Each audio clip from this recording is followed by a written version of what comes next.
What would happen if a country had no military? No army, no navy, no air force, nothing. It sounds impossible, but one country has been doing it for over 75 years. It's not a war-torn place. It's not under threat. In fact, it's one of the most peaceful and stable democracies in the world.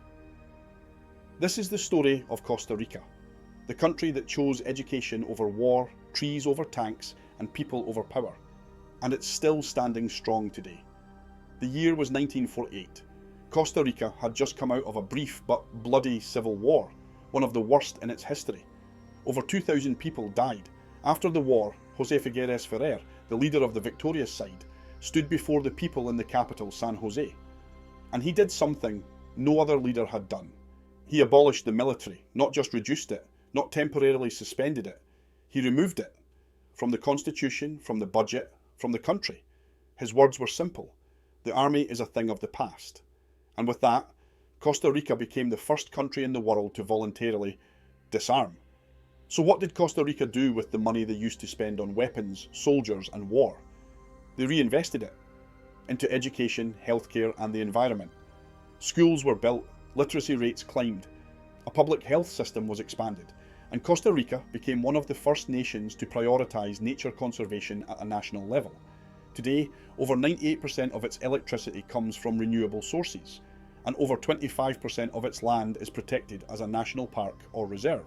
Without an army, Costa Rica chose to defend something else: the future.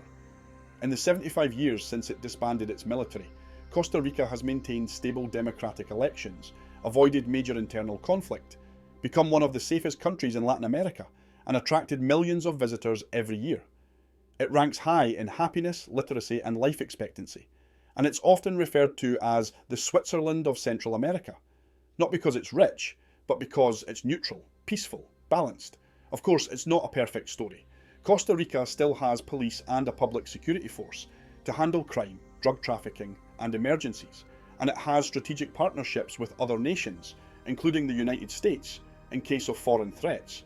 Some critics argue that Costa Rica can only survive without an army because other countries have one.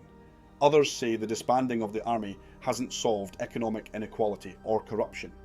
And while Costa Rica is peaceful, its neighbours, like Nicaragua or Colombia, have dealt with internal conflict for decades. So no, it's not a utopia, but it's not a fantasy either.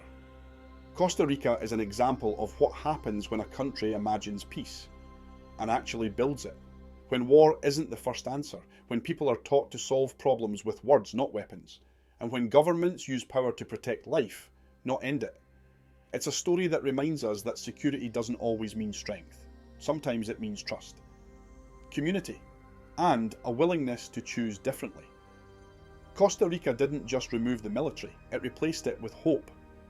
Could other countries do what Costa Rica did? Maybe. Maybe not. Every country has its own history, threats, and context. But Costa Rica proves something important.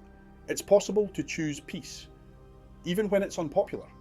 It's possible to turn national policy into a message to the world. We will not fight.